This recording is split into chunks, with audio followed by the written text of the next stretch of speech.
Okay, good morning everyone. Welcome to argumentative speaking class. Good morning. Thank you for joining. Last week and the week before, we have learned about debate, the types of debate, and then we focus on British parliamentary debate, position in British parliamentary debate, and the specific role of that position, of each positions. Minggu-minggu lalu kita sudah membahas tentang debat, gitu ya. Lalu di minggu yang lalu kita sudah fokus pada British parliamentary debate, termasuk di dalamnya posisi-posisi dan masing-masing tugas dari setiap posisi tersebut, gitu ya. Nah, kita sekarang akan fokus kepada refutation. Refutation itu apa gitu ya? Jadi posisi government dan opposition, gitu ya. Dari sebuah mosi akan ada dua posisi, government and opposition. Government artinya setuju dengan motion, artinya seperti this house believes that, gitu ya. Lalu ada opposition. Opposition ini tidak setuju dengan motion, gitu ya. Nah, motionnya sendiri bisa merupakan motionnya sendiri seperti, how do I explain it? Misalkan gitu ya, this house believes that uniforms are good, gitu ya. Jadi tim government artinya harus setuju bahwa seragam itu baik untuk murid, gitu ya. Sehingga tim oposisi harus tidak setuju, gitu ya. Tim oposisi adalah tidak setuju kalau seragam itu baik untuk murid. Tapi kalau mosinya itu this house believe that uniforms are not good for students, artinya government juga harus setuju terhadap mosi tersebut. Artinya government percaya bahwa, atau sisi yang harus diambil adalah bahwa seragam itu tidak baik untuk student. Nah, oposisinya adalah kebalikannya, gitu ya. Berarti oposisi menganggap bahwa seragam itu baik untuk murid. Jadi setuju tidak setujunya di sini bukan terhadap baik buruknya atau baik buruknya terhadap suatu mosi atau topik, gitu ya, tetapi terhadap mosinya tersebut, gitu ya. Kalau mosinya tersebut tidak atau menolak sesuatu, berarti government juga harus menolak hal tersebut, gitu ya. Nah, oposisi adalah harus kebalikan posisi dari government dan mosinya, gitu ya. Jadi tidak tergantung kepada baik buruknya sebuah mosi, gitu ya. Jadi government intinya itu harus setuju dengan mosi, sedangkan opposition harus menolak, gitu ya. Do I make myself clear? Apakah bisa dimengerti sampai sini?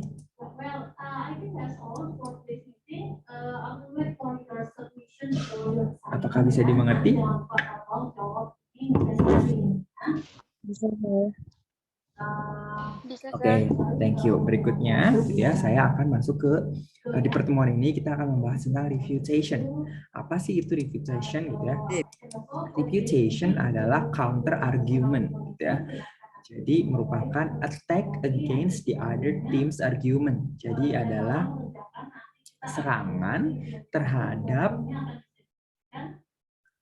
lawan, argumen dari tim lawan, gitu ya. Jadi argumen yang mematahkan argumen dari argumen tim lawan, gitu. Artinya kalau kita berada di tim oposisi, berarti kita harus mematahkan argumen dari tim government. Begitu juga sebaliknya, gitu ya. Jadi apapun, misalkan uniforms are not good for student, seragam itu tidak baik untuk murid. Lalu government mengeluarkan argumen, gitu ya, yang setuju bahwa seragam itu tidak baik untuk murid. Nah, tim oposisi ini harus menunjukkan bahwa seragam ini baik untuk murid, gitu ya. Jadi kebalikannya. Nah, nanti berikutnya tim government harus mematahkan pendapat bahwa seragam ini baik untuk murid, ya. Kenapa refutation ini penting gitu ya dalam sebuah debat? Karena untuk membuktikan bahwa argumen dari tim lawan itu salah atau tidak benar gitu ya, atau lemah gitu ya. Jadi tujuannya adalah untuk membuktikan bahwa argumen kita lah yang paling baik atau lebih baik gitu ya. Kalau misalkan Asian Parliamentary Debate artinya hanya ada 2 tim gitu ya, berarti kita harus mematahkan tim lawan. Sedangkan seperti British Parliamentary Debate ada 4 tim, artinya walaupun sesama government gitu ya, opening dan closing government, ataupun sesama oposisi, opening dan closing opposition harus mematahkan satu sama lain gitu ya, dan pendapat kita lah, argumen kita lah yang paling kuat, yang paling benar gitu ya, sehingga poin yang diberikan adjudicator atau juri nantinya jatuh kepada tim kita gitu ya. Kapan sih kita harus melakukan refutation gitu ya? Nah, beberapa hal gitu ya, kelemahan dari tim lawan yang bisa kita sisipkan atau kita jadikan sebagai bahan untuk sanggahan argumen mereka adalah ketika kontradiksi yang dibuat dengan argumen sebelumnya. Jadi dalam satu tim itu kadang memiliki atau mengeluarkan opini yang berseberangan, contradicting ya. Nah, ini adalah yang harus kita gunakan sebagai senjata untuk memperkuat argumen kita ya. Biasanya kalau kita bisa melihat celah ini gitu ya, kita akan memenangkan sebuah ronde dengan lebih mudah gitu ya. Karena nanti argumen tim lawan itu sangat mudah dipatahkan gitu ya, karena mereka sendiri saja argumennya bertentangan satu sama lain walaupun mereka sesama tim gitu ya. Lalu berikutnya adalah kita harus melihat apakah alasan yang mereka berikan itu masuk akal dan logis gitu ya. Karena kan ketika mempersiapkan sebuah debat itu pendek gitu ya waktu untuk kita mempersiapkan, sehingga kadang tidak terlalu matang gitu ya. Apa yang ada di pikiran kita langsung kita tuangkan, langsung kita gunakan sebagai bahan dalam argumen kita, padahal ternyata argumen tersebut itu lemah gitu ya, atau tidak logis gitu ya. Lalu kita juga harus melihat seperti apa bukti gitu ya. Jadi kan yang digunakan untuk mendukung sebuah argumen itu adalah adanya bukti gitu ya. Apakah bukti atau data yang mendukung argumen ini aktual atau tidak gitu ya. Artinya apakah sudah tidak relevan gitu ya. Kalau sudah lama gitu kan, artinya data tersebut sudah tidak relevan. Atau apakah sumber data tersebut kredibel gitu ya. Artinya misalkan sebuah data diambil, sebuah data tentang survei gitu ya, diambil dari yang membuat survei adalah survei tentang sebuah perusahaan, yang mengambil surveinya adalah perusahaan tersebut sendiri gitu ya. Artinya kan itu ada conflict of interest gitu ya, atau ada kepentingan pribadi di situ gitu ya, sehingga nanti source-nya ya tidak kredibel gitu ya, tidak atau lemah gitu ya untuk dipatahkan. Atau juga bagaimana kita harus juga melihat gitu ya, bagaimana argumen kita gitu ya bisa mematahkan. Jadi argumen yang kita sampaikan itu bukan hanya menyampaikan argumen, tetapi juga sekaligus gitu ya mematahkan argumen dari lawan. Jadi killing two birds in one stone gitu ya. Sekali mendayung 2-3 pulau terlampaui gitu ya. Nah ini artinya nanti efektif gitu ya. Your speech will be very effective. Karena debat sendiri kan dibatasi waktunya gitu ya. Semakin kalian bisa merangkum argumen kalian gitu ya, yang sekaligus bukan hanya menyampaikan argumen baru tetapi juga mematahkan argumen lawan, itu nanti semakin bagus, semakin efektif gitu ya. Lalu bagaimana gitu ya cara kita menggunakan refutation? Yang pertama tentu saja dengan mengidentifikasi argumen dari tim lawan gitu ya. Nah, inilah pentingnya ketika proses debat berlangsung itu kita mendengarkan ya, we listen. Jadi jangan kita sibuk mempersiapkan apa yang akan kita sampaikan gitu ya. Tapi kita juga harus mendengarkan sehingga kita bisa mendapatkan poin-poin dari argumen tim lawan gitu ya. Jadi misalkan kita merumuskan their argument was gitu ya, artinya argumen mereka adalah gitu ya, sehingga kita bisa nanti patahkan. Yang pertama tentu saja harus sebelum kita mematahkan argumen lawan, kita harus mengidentifikasi dulu apa argumen lawannya gitu ya, sehingga kita bisa state the counter argument. Kita harus menyatakan argumen yang mematahkan argumen lawan gitu ya. Nah, ini harus diucapkan dengan jelas gitu ya, karena kan biasanya ketika debat itu partisipan atau peserta atau debatersnya itu tend to speak very fast gitu ya. Dalam sebuah ronde debat biasanya debaternya itu berbicara terlalu cepat sehingga argumen atau refutation gitu ya, argumen yang untuk mematahkan argumen dari tim lawan itu tidak ter-highlight gitu ya, baik itu oleh juri ataupun oleh tim lawan gitu ya. Nah, makanya biasanya harus diucapkan dengan jelas gitu ya. Jadi kita sebutkan dulu argumen lawan ini seperti ini bla bla bla bla, akan tetapi gitu ya, my refutation to that argument is gitu ya. Lalu berikutnya provide reasons for the counter argument. Menunjukkan atau memberikan alasan terhadap argumen yang untuk mematahkan argumen tim lawan ini atau alasan terhadap refutation gitu ya. Jadi bukan hanya kita mematahkan, misalnya tadi contohnya adalah uniforms are good for student, lalu kita patahkan dengan uniforms are not good for student. We also have to provide gitu ya, kita juga harus memberikan why atau kenapa seragam itu tidak baik untuk murid gitu ya. Jadi kita harus menjelaskan kenapa kita tidak setuju dengan argumen dari tim lawan ya.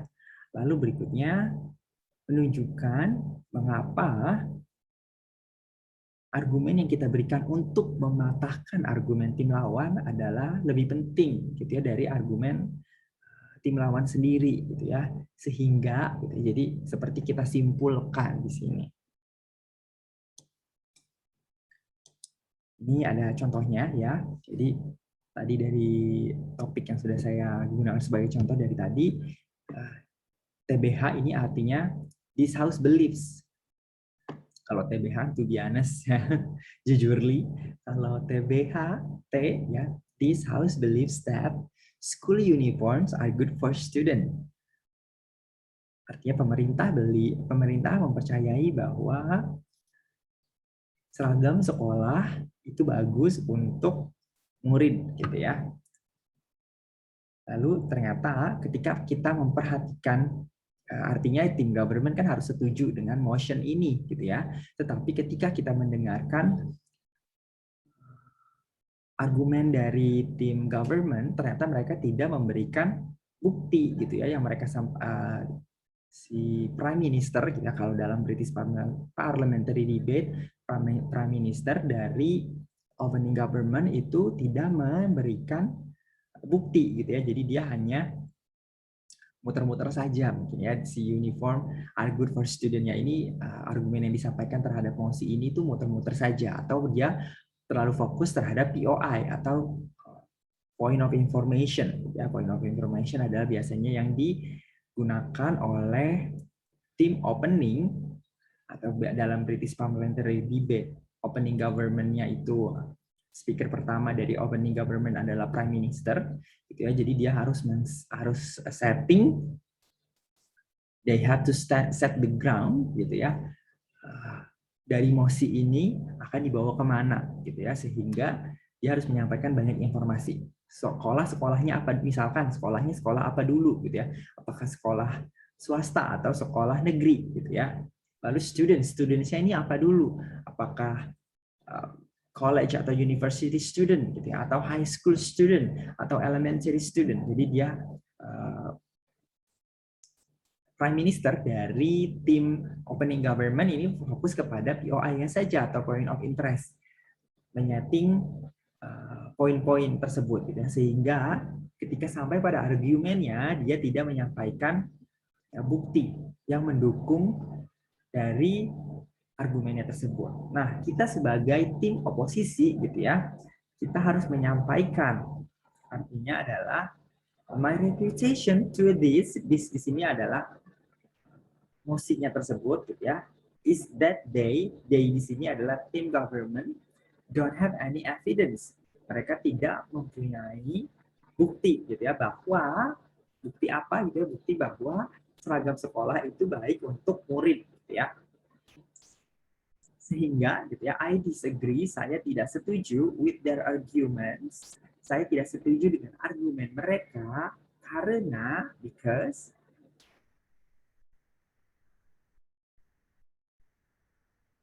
ini adalah without evidence. Karena tanpa adanya bukti, gitu ya, tidak ada fakta yang mendukung posisi mereka, gitu ya. Ini harus kita sampaikan dulu sebelum kita sampai pada argumen kita. Argumen yang kita harus mematahkan terlebih dahulu, gitu ya, argumen dari tim lawan. Lalu nanti kita sambung dengan argumen kita. Karena tadi Prime Minister atau speaker pertama dari opening government-nya tidak memberikan bukti, gitu ya, sehingga kita sampaikan, gitu ya, bahwa tim opening government tidak memiliki bukti, gitu ya, sehingga argumen mereka yang tanpa bukti tersebut, gitu ya, tidak memiliki fakta untuk mendukung posisi mereka, sehingga, gitu ya, lalu kita sampaikan posisi kita, gitu ya, karena oposisi tentu saja dia tidak setuju dengan mosi, artinya adalah school uniforms are not good for students atau are bad for students. Kenapa? Gitu ya, nah ini baru dijelaskan. Kita sebagai tim oposisi, kenapa seragam sekolah kok tidak bagus untuk students, gitu ya, dengan mengacu kepada rambu-rambu dari POI atau Point of Information yang sudah diberikan oleh Prime Minister, gitu ya. Contohnya adalah seperti ini. Ini ada contoh lain. Kalau tadi saya menggunakan contoh school uniform, ya, seragam sekolah sebagai topiknya. Nah, ini ada topik lain, gitu ya. Topiknya adalah without academies, Korea's education system would fall in ranking. Tanpa adanya akademisi, gitu ya, sistem pendidikan Korea akan turun dalam ranking. Maksudnya ini adalah ranking urutan di dunia, gitu ya. The competitive atmosphere for education in Korea and the availability to attend academies has created a race to the top for average Korean student. Atmosfer atau situasi kompetitif dalam edukasi di Korea dan ketersediaan, ya, untuk akademisi memberikan atau menjadikan, gitu ya, munculnya kesempatan untuk berlomba-lomba bagi pelajar Korea yang pada umumnya, gitu ya, berlomba-lomba dalam ranking, gitu ya. Without academies, the education system in Korea would suffer. Tanpa adanya akademi, artinya sekolah-sekolah akademi-akademi seperti college, gitu ya, sistem edukasi di Korea akan menurun, gitu ya, kualitasnya, suffer. Ini misalkan adalah argumen yang disampaikan oleh Prime Minister atau speaker pertama dari opening government, gitu ya. Lalu speaker pertama dari tim opposition atau opening opposition, speaker pertamanya, gitu ya,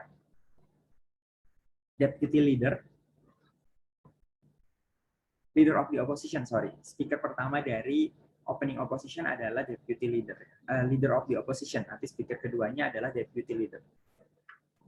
Nah, itu cara dia mematahkan argumen dari speaker dari speaker tim lawannya adalah gitu ya. The pro team say that without academies, Korea's education system would suffer. Tim pro di sini artinya adalah yang setuju gitu ya, government mengatakan bahwa tanpa adanya akademi, sistem pendidikan di Korea akan jatuh atau turun atau kualitasnya berkurang gitu ya. We disagree because children can study at home or spend their time elsewhere. Kita tidak setuju, kami gitu ya, artinya tim oposisi tidak setuju karena anak-anak dapat belajar di rumah atau menghabiskan waktu mereka di tempat lain. Ya, artinya di sini adalah children, anak-anak. Sehingga bisa kita lihat POI-nya atau point of information-nya, students di sini adalah anak-anak gitu ya. Jadi elementary school, primary schools gitu ya, kindergarten. Jadi bukan college atau university student. Tanpa akademi, jadi yang masuk di dalam akademi di sini ini bukan hanya akademi sekolah tinggi saja gitu ya, seperti universitas, tapi juga lembaga-lembaga pendidikan mulai dari playgroup gitu ya, sekolah dasar, SMP gitu ya. Children without academies, children can discover other ways to study and learn. Tanpa akademi, murid dapat menemukan cara-cara lain untuk belajar ya. They could develop other passions and become successful at them. Mereka bisa mengembangkan minat mereka, minat yang lain gitu ya, selain belajar, selain kemampuan akademis, dan menjadi sukses dalam minat tersebut gitu ya. Contohnya misalkan minat ini seperti hobi gitu ya, kalau dia suka nyanyi ya berarti daripada disekolahkan yang formal, yang kependidikan belajar IPA, IPS, matematika gitu ya, anak-anak ini bisa diikutkan kursus misalkan ya, seperti kursus alat musik gitu ya, instrumen dan lain-lain. This means that students can become more well-rounded by not going to academies. Hal ini berarti bahwa murid dapat lebih well-rounded itu menguasai banyak hal ya, dengan tidak bersekolah di akademik gitu ya. Jadi sekolahnya ini bukan yang akademik seperti pendidikan formal yang belajar matematika, IPA, IPS dan lain-lain gitu ya. Jadi mereka anak-anak ini difokuskan kepada minat dan bakat mereka ya. Jadi keempat poin dari reputation ini sama dengan bagian how tadi gitu ya. Jadi kita harus mengidentifikasi dulu, tadi adalah poin yang pertama, lalu yang kedua adalah kita mengatakan argumen yang akan kita sampaikan untuk mematahkan argumen dari tim lawan, artinya poin yang kedua. Lalu poin yang ketiga, provide atau memberikan alasan yang mendukung argumen kita gitu ya. Ini di poin ketiga. Lalu yang keempat, menunjukkan mengapa argumen yang kita gunakan untuk mematahkan argumen lawan ini lebih penting gitu ya. Ini ada di poin keempat ya. Jadi semuanya terangkum di sini gitu ya. Tentu saja misalkan dalam satu sesi gitu ya, satu speaker diberi waktu 7 sampai 15 menit. Ya, keempat poin ini tentu saja akan sangat singkat gitu ya. Jadi ini adalah poin-poin penting yang lalu nanti dikembangkan gitu ya.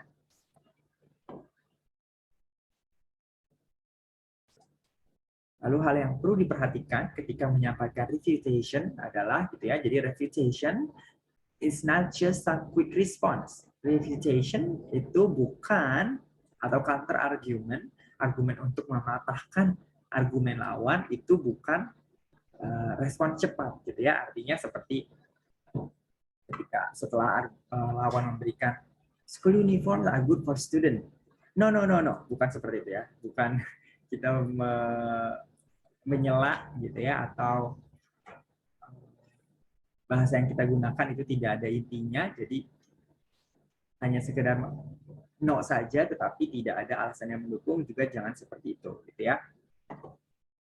Sehingga ketika kita mempersiapkan debat, gitu ya, dalam satu sesi, biasanya ketika diberikan mosi,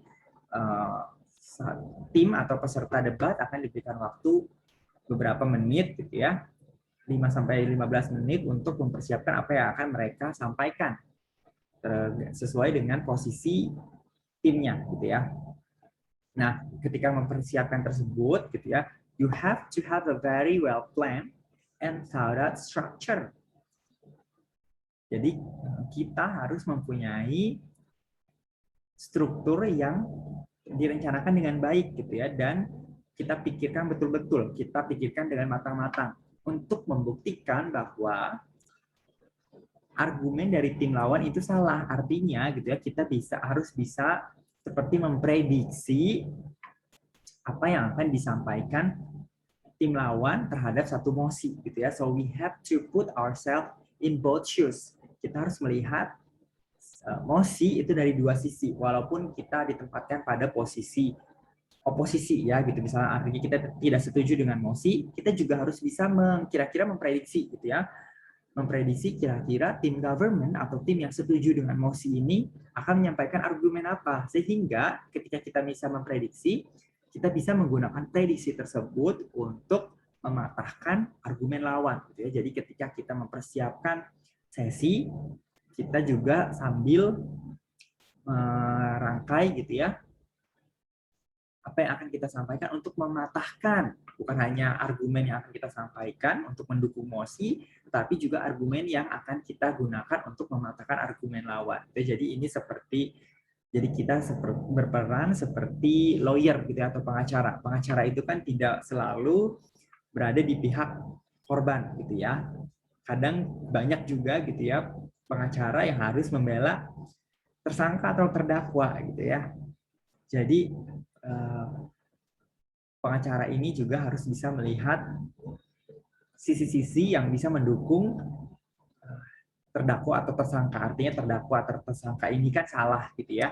Misalkan dalam satu kasus pembunuhan, pengacara dari tim korban tentu saja lebih mudah, gitu ya. Artinya mereka punya posisi lebih kuat, ya, karena kamu membunuh dengan cara seperti ini, gitu ya. Tetapi tim lawyer dari atau pengacara dari terdakwa atau tersangka juga harus bisa melihat, gitu ya, terdakwa atau tersangka ini melakukan hal-hal ini karena korban ini seperti ini.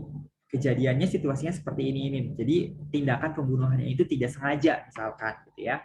Itu nantinya bisa membebaskan atau paling tidak meringankan hukuman dari tersangka atau terdakwa, gitu. Jadi we have to see the motion from both sides. Kita harus melihat mosi atau topik yang akan dibahas dari dua sisi, walaupun kita berperan pada satu sisi, gitu ya. Oke, up to this point, are there questions? Apakah teman-teman punya pertanyaan?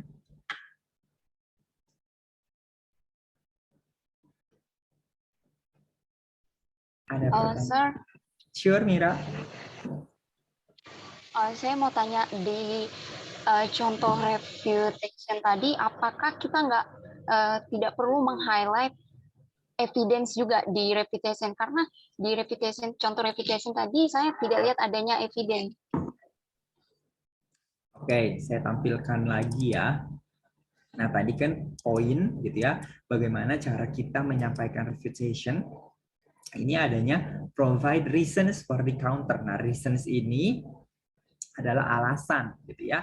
Alasan kenapa argumen kita ini bisa mematahkan argumen dari tim lawan. Lalu yang poin keempat, show why the counter argument is more important. Menunjukkan kenapa argumen yang kita sampaikan untuk mematahkan argumen dari tim lawan ini adalah yang paling benar, gitu ya, lebih benar, lebih penting. Kita lihat contohnya di poin ketiga dan keempat. Nah, alasan sebenarnya kenapa, gitu kan? Yang tadi adalah reasons, alasan kenapa argumen lawan ini tidak benar, gitu ya, atau lemah. Di sini dia menyampaikan children can discover other ways to study. Anak-anak bisa menemukan cara lain yang lebih cocok dengan usia mereka gitu ya, dengan minat dan bakat mereka gitu untuk belajar. Mereka juga bisa mengembangkan minat, bakat, hobi gitu ya, dan menjadi sukses atau artinya adalah kompeten gitu ya, atau memiliki kemampuan pada minat dan bakat tersebut tanpa harus bersekolah di akademi gitu ya. Nah, ini adalah alasan kenapa argumen satu atau argumen yang mendukung mosi ini salah gitu ya. Nah, kita bisa berikan evidence di sini. Misalkan di sekolah, kalau di Amerika sendiri salah satu isu yang banyak dalam dunia pendidikan itu biasanya adalah art gitu ya. Jadi art tidak begitu didukung oleh pemerintah federal, artinya pemerintah pusat, sehingga harus ditanggung oleh state government atau pemerintah negara bagian atau bahkan pemerintah lokal gitu ya, seperti county. Nah, kita bisa menggunakan gitu ya anak-anak yang berbakat dalam bidang seni gitu ya. Mereka tidak bisa berkembang, kemampuannya tidak bisa berkembang kalau hanya diberikan pendidikan formal seperti science gitu ya, math, seperti pada pendidikan formal gitu ya. Itu bisa menjadi alasan atau bukti. Nanti buktinya misalkan di negara bagian ini gitu ya, dana untuk pendidikan seni itu sangat rendah sehingga sekolah-sekolah atau akademi-akademi tidak mampu memberikan fasilitas, sarana dan prasarana yang cukup gitu ya.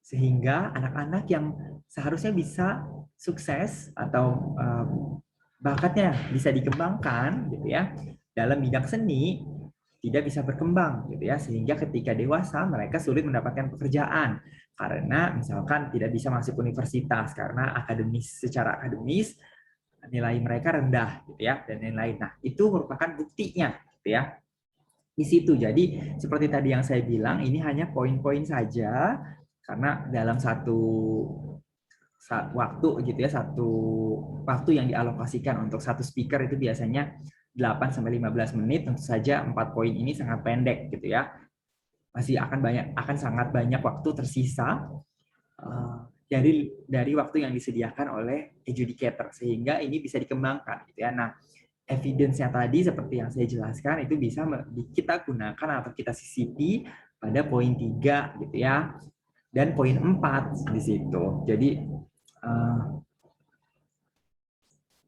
karena biasanya dalam pendidikan akademis pun gitu ya, ketika kita akan mengambil beasiswa gitu ya, atau pertukaran pelajar, seni pun dibutuhkan gitu ya dalam pengkualifikasian atau penyeleksian siswa gitu ya. Nah, itu bisa kita gunakan juga sebagai evidence, sebagai bukti yang menunjukkan kenapa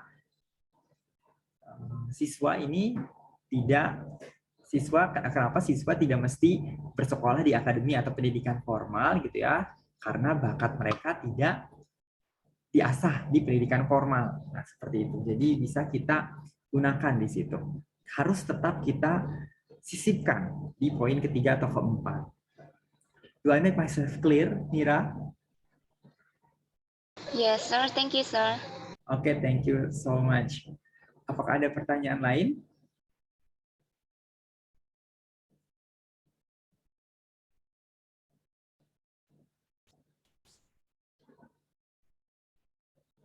Oke, sepertinya tidak ada pertanyaan lain. If there are no other question, I think we can end this Zoom session right now because I'm sure you have other class to catch up on. Kalian pasti punya kelas berikutnya, and I'm so sorry to take up a little bit of that